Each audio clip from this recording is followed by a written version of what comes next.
Two, three. Okay. My name is Demitri, and I'm here to interview Officer Elsie With the Houston Police Department. with the Houston Police Department. The Okay. first question is, what made you decide to get into this line of work? What made me get into the law enforcement line of work is that, Mr. Pinckney, I'm gonna be honest with you. As a as a young man, you look around and you see things that's going on in the neighborhood. You want to make a change, and I felt that one way to make a change is by getting involved, and that was one of the main reasons why I wanted to become a police officer because I wanted to make a difference. I'm not from originally from Houston. I served in the Marine Corps. I did 26 years, both active and reserve. But I wanted to make a change. And in order to make a change, the changes that are positive, you have to get involved in the community. And we see enough things that going on back then, when I was younger, that I said, okay, we have to be able to do positive things in the community. Okay. Okay. The next question is, how long have you been in this line of work? Been a police officer for 14 and a half years, almost 15 years. Right now, I was in patrol for over 12 years, well, 11 years.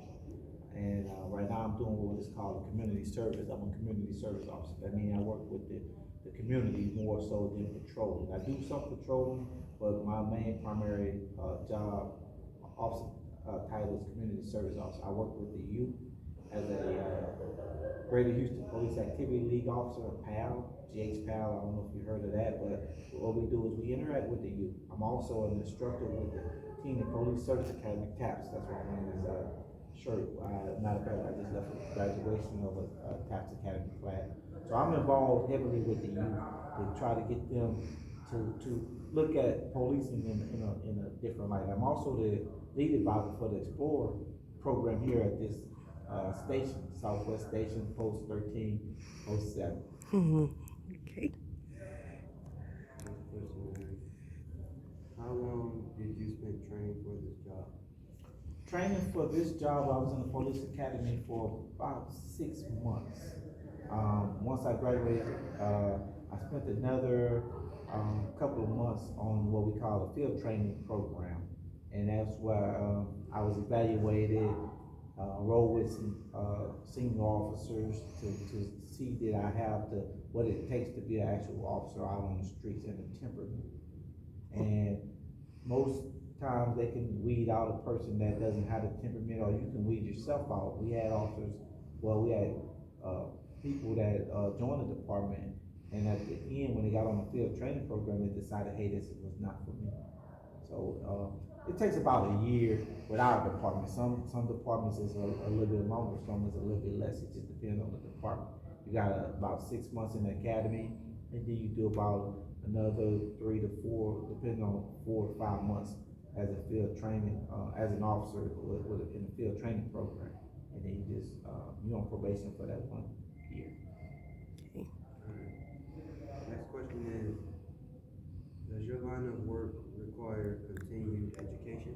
Of course, with anything, we have continuing education. We have to carry at least 40. We have to go to classes every year from our physical year, which is from September 1st all the way to August 31st. So we have a minimum of 40 hours that we have to take. As far as T-Code, Texas Commission on Law Enforcement, is the governing body. So we, by our policy and procedure, we have to mandate it take 40 hours each and every year. That's not including going to the pistol range with to qualify as well. Alright. Next question is, have you ever been injured while doing your job? I have. I've been injured. I got into a car accident in 2015. I was T-boned going through an intersection, going to back up another officer. Alright. Next question is, in your opinion, what's the best part about doing your job? Best part of, in my opinion, is being able to help the people that need to be helped. Being able to lessen the load on people right in their day. Right now, being in the community service, I work with a lot of the kids, we do a lot of things, in this community, as far as we do a Halloween bash, we do a back to school drive, we do different things to, and we also do a Christmas toy drive to help the needy, the less fortunate. I'm a Blue Center as well. That means I donate a portion of my salary to help out the less fortunate. So the thing that I get is being able to give back and to help pay it forward, to help the young men and women, the kids, the adults know that we are human. You know, we want you to see us in the light that we're human beings. Because we do wear a uniform, that doesn't necessarily mean we're not human. Because what people see on TV is not always, it's not the reality. You know, we don't get out here and get in car chases every day, jump 24 stories, and you know, people just shooting people randomly like on TV or whatever. Okay. Next question is, what is a typical work day like for you? Typical work day, I can go back, I would go back to, when I was in patrol. I'll give you that day first.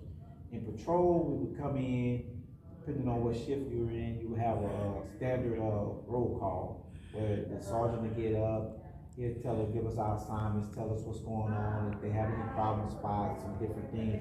We particularly, pay attention if we got any bulletins or any, updates that we need to, be adhered to and stuff like that. So once we get our assignments and we get into our vehicles, we go to our area, we call them beats. You know, we're assigned different beats. So my beat was, right out here in Highland Park, 1620. I was assigned a actual number, so that was my area that I was primarily responsible for. So if anything would happen, like an accident or say a robbery, anything could happen.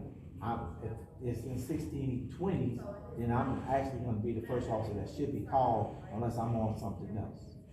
So typically I would go to call or depending on what's going on, a typical day might be riding around.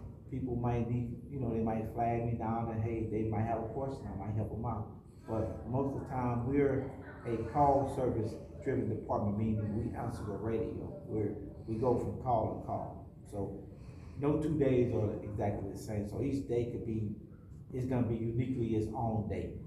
In community service, as a community service officer, well, I have a set schedule. I have a schedule that I lay out myself. So I say, okay, I'm gonna go to this school today. I'm gonna go do this tomorrow. So I kind of gauge on, you know, like some days I'm an instructor at different schools in this area. So I go to those schools. But if we have a big event, the GH PAL, so if we have a big event, then I would actually have to go to that event because that's my primary job. On Wednesdays, I do the Explorer program here from 6 to 8, right here in this room. That's my typical long day, Wednesdays. But throughout a typical day for me is just going around mentoring the youth. Okay.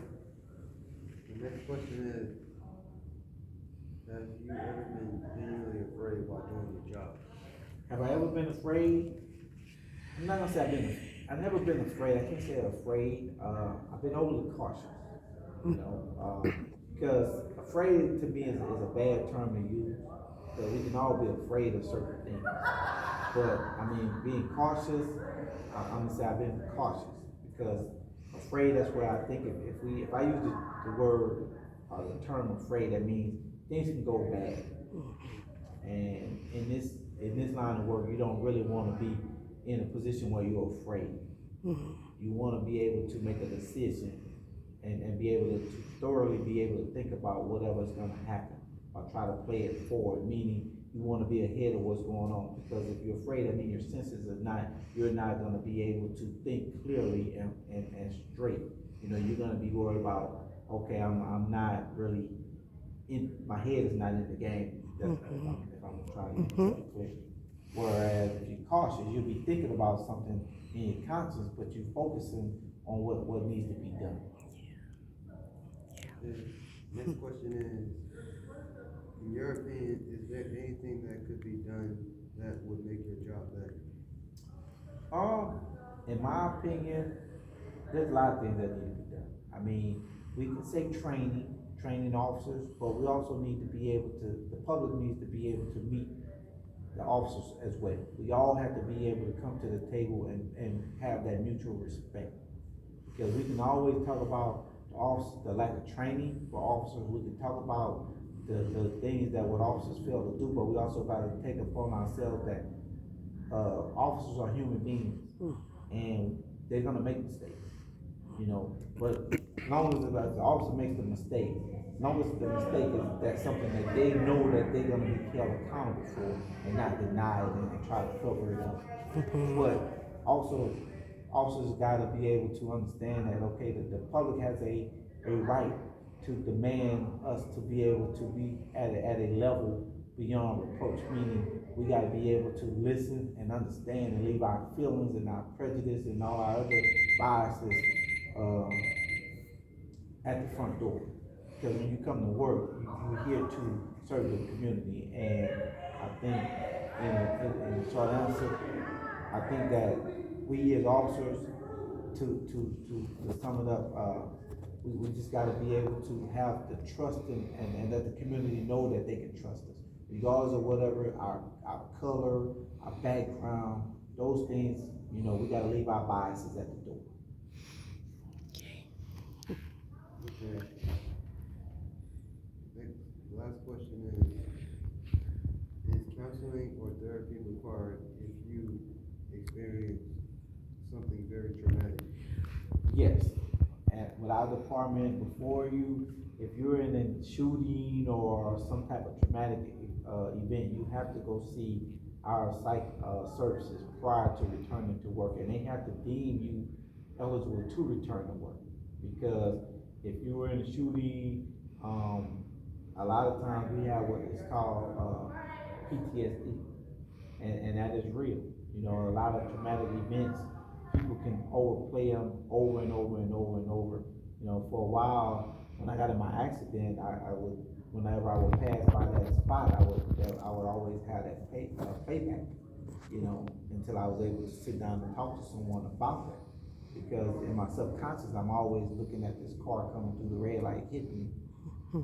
So, yes, when you have a traumatic experience, you gotta be able to talk to someone, or you're supposed to go and talk to someone before you can come back and, work. It's a safety thing. Okay. Say thank you. For the interview. You're welcome. Okay, all righty. All right.